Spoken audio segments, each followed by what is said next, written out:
ले लेते हैं। सिमाब, जिस तरीके से देखा जा रहा है तो इस बार जो आंकड़े जो हैं, अगर एग्जिट पोल यही रहते हैं तो साफ तौर पर यहाँ पर एनडीए की सरकार जो है वो बनती हुई नजर आ रही है। तेजस्वी यादव अभी तक तो ये कह रहे थे कि बम्पर वोटिंग हुई है, मतलब विकास, जो बिहार है उसने विकास को चुना है, नौकरियों को चुना है। लेकिन इस बार कहीं ना कहीं जो अभी तक जो कई एजेंसीज के जो एग्जिट पोल सामने आए हैं उसमें साफ तौर पर एनडीए को कहीं ना कहीं बिहार की जनता चुनती हुई नजर आ रही है। मतलब ये जो मुद्दे थे तमाम, जो एसआईआर का मुद्दा जो विपक्ष ने उठाया, जो पलायन का मुद्दा जो विपक्ष ने उठाया, कहीं ना कहीं उसमें वो नाकाम साबित रहा है और एक बार फिर से सुशासन बाबू को चुन लिया। देखिए, जाहिर है कि अगर एग्जिट पोल के हिसाब से नतीजे भी आते हैं तो नीतीश कुमार के चेहरे पर चुनाव चूंकि लड़ा गया और नीतीश कुमार के लिए एंटी इनकम्बेंसी नहीं है। ये बात मैं पहले भी कह चुका हूं और इससे 2 दिन पहले भी मैंने इस बात का जिक्र किया था। हालांकि जो विधायक, क्षेत्रीय विधायक हैं, उनको लेकर एंटी इनकम्बेंसी जो है वो जरूर रहती है। क्षेत्रीय विधायकों के जो है वो उसमें एंटी इनकम्बेंसी रहती है कि कौन कौन सा विधायक जो है वो कहां कहां पर चुनाव लड़ रहा है, उसने कौन सा काम किया है, उसने काम बेहतर किया है कि नहीं किया है। तो उसको लेकर क्षेत्र की जनता इस बात को जरूर कहती है कि यह बदलाव होना चाहिए।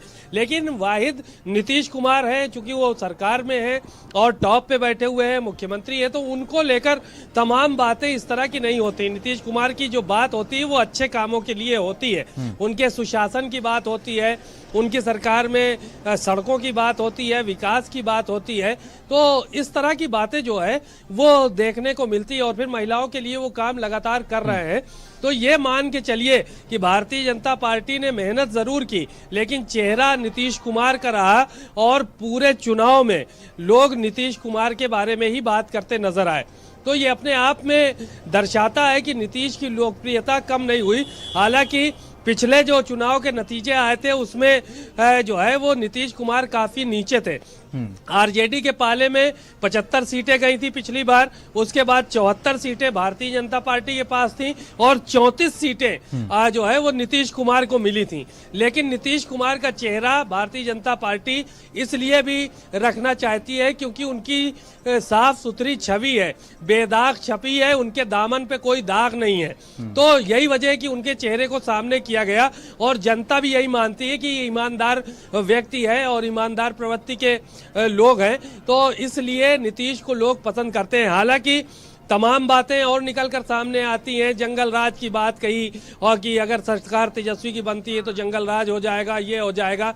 इसी तरह से तेजस्वी ने भी हमला किया कि नीतीश कुमार ने कोई काम नहीं किया, बावजूद इसके लोग जो है वो नीतीश को कहीं ना कहीं पसंद करते नजर आए। हाँ, युवाओं के मन में ये बात जरूर रही कि उन्होंने तेजस्वी यादव का समर्थन किया क्योंकि उन्होंने रोजगार की बात कही और साथ ही साथ इस बात का जिक्र किया कि आने वाले समय में हम हर घर में नौकरियां देंगे। नौकरियों का फैक्टर यहाँ पर चला, लेकिन बीच बीच में चीजें निकल कर आती रही कि इतनी नौकरी कहाँ से देंगे, बजट कहाँ से लाएंगे, 3 लाख 3.5 लाख करोड़ का बजट है, 9 लाख करोड़ रुपए सैलरी देनी है। तो ये बातें भी निकल कर आई। तो पब्लिक के बीच में एक ये भी परसेप्शन बनाने के लिए भारतीय जनता पार्टी और एनडीए गठबंधन ने प्रयास किया, तो इसका भी असर हुआ। तो एक दूसरे की लोग काट करते रहे। बहरहाल 14 तारीख को नतीजे आएंगे, तब एग्जिट पोल क्या के जो बताए जा रहे हैं क्या वो सही साबित होते हैं या गलत साबित होते हैं, तो उस वक्त पता चलेगा। बिल्कुल। और नावेद जी, आखिर क्या मेन वजह मानते हैं, आखिर जो एग्जिट पोल सामने आए हैं, आखिर कौन कौन से मुद्दे आप मेन मानते हैं जो ये एग्जिट पोल्स जो दिखा रहे हैं, अगर यही एग्जिट पोल्स रहते हैं, यही आंकड़ों में तब्दील हो जाते हैं, यही नतीजों में तब्दील हो जाते हैं, तो साफ तौर पर एनडीए की सरकार बनती हुई एक बार फिर से बिहार में नजर आ रही है। ये बिहार में 2 in 1 चला है मामला। अगर ऐसे नतीजे भी आते हैं तो एक तो नीतीश बाबू का जो एक विश्वास बना हुआ है, दल बदलू होने के बाद पलटू राम जैसे उनको जुमले और उनपे तंज कसे जाते हैं, लेकिन फिर भी कहीं ना कहीं नीतीश बाबू को सुशासन बाबू माना जा रहा है। पहली चीज ये।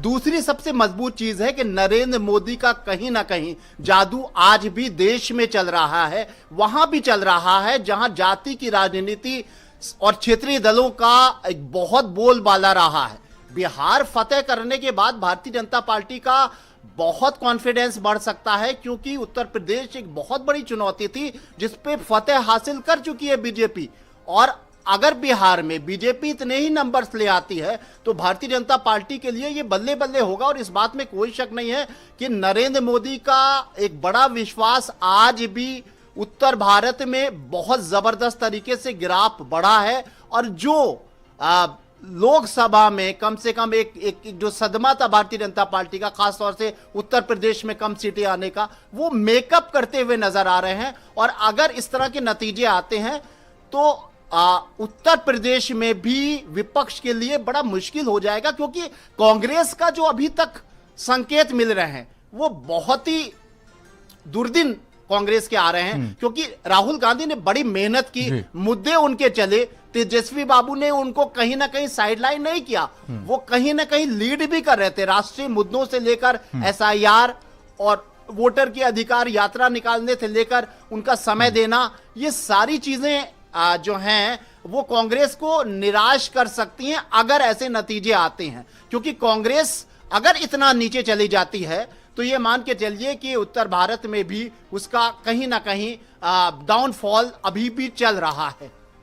कई बड़े नेताओं ने अगर देखा जाए तो महागठबंधन की तरफ से बड़ी बड़ी रैलियां की और भीड़ भी साफ तौर पर देखी गई। चाहे हम तेजस्वी की रैलियों में बात कर लें, अखिलेश यादव यूपी से जाते थे, वहां पर एक भी सीट पर चुनाव नहीं लड़ रहे हैं, लेकिन उन्होंने पूरी जी तोड़ मेहनत की। अखिलेश यादव तेजस्वी के साथ साथ राहुल गांधी ने वहां पर कई यात्राएं निकाली, कई यात्राओं निकालने के साथ प्रियंका गांधी ने भी वहां पर रैली की। क्या लग रहा है कि कहां पर चूक हो गई? जी, आपने मुझसे सवाल पूछा। जी आपसे सवाल है सर। अचूक मुझे यह लग रहा है कि राष्ट्रीय मुद्दों पर यह चुनाव हुआ है कहीं ना कहीं, और राष्ट्रीय परिवेश में राष्ट्रीय सुरक्षा का भी सवाल है, यहां पर महिलाओं का विश्वास भी जुड़ा हुआ है।